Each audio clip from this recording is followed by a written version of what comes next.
জাতীয় সংসদ নির্বাচনে আমরা সবাই ভোট দিতে যাব, কিন্তু আমরা অনেকেই জানি না আমাদের কেন্দ্র কোথায়, সিরিয়াল নাম্বার কত এবং ভোটার নাম্বার কি।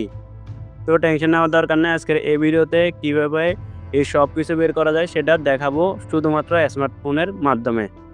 তো আমরা সরাসরি চলে যাব মূল ভিডিওতে। আর হ্যাঁ, ভিডিওটা স্কিপ করবেন না, কারণ স্কিপ করলে আপনি ভোটার কেন্দ্রে যাওয়ার পর অনেক হয়রানি হতে হবে এই সব কিছু নিয়ে। তো দেরি না করে আমরা সরাসরি মোবাইল স্ক্রিনে চলে যাব। দেন মোবাইল স্ক্রিন থেকে আমরা প্লে স্টোর ওপেন করে নেব।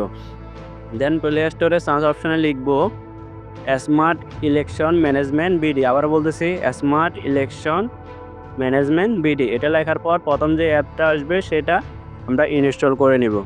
দেন ইনস্টল করার পর আমরা ওপেন করে নিব। ওপেন করার সাথে সাথে দেখতে পাবো ভাষা সিলেক্ট করতে হবে আমাদের। এখানে ইংলিশ এবং বাংলা লেখা থাকবে, তো আমরা বাংলাতে ক্লিক দিব।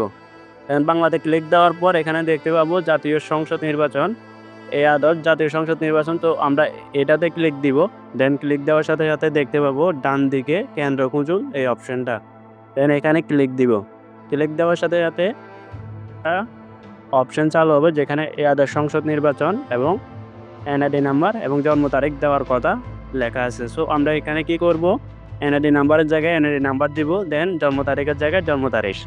এই আদর্শ সংসদ নির্বাচন এটা থাকবে, এটা আর কিছু করার দরকার নেই। দেন এখানে সার্চ অপশানে ক্লিক দিব।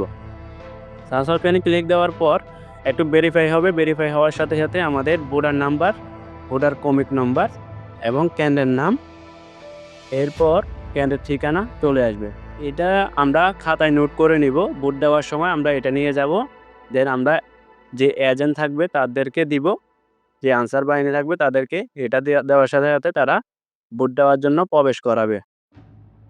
তো মনে রাখবেন, আপনার সিরিয়াল নাম্বার জানা এবং ভোটার কেন্দ্র জানা মানেই আপনার ভোট দেওয়া হয়ে যাওয়া না। অবশ্যই আপনার ভোট দেওয়ার জন্য কেন্দ্রে যেতে হবে। আর হ্যাঁ, ইউটিউব, ফেসবুক, টিকটক কোথাও আপনার এনআইডি কার্ড দিবেন না। আর যাদের সংসদ নির্বাচন খুব শীঘ্রই আসতে চলেছে, তো আপনার ভোট দিয়ে আপনার অধিকার পালন করুন। তথ্য আগে জানুন, পরে নিজের ভোট নিজে দিন। তো পরবর্তী ভিডিও আসা পর্যন্ত ভালো থাকবেন, সুস্থ থাকবেন। আল্লাহ হাফেজ। আর ভিডিওটা অবশ্যই সবার কাছে শেয়ার করুন। যারা নতুন ভোটার তাদেরকে বেশি বেশি করে শেয়ার করবেন।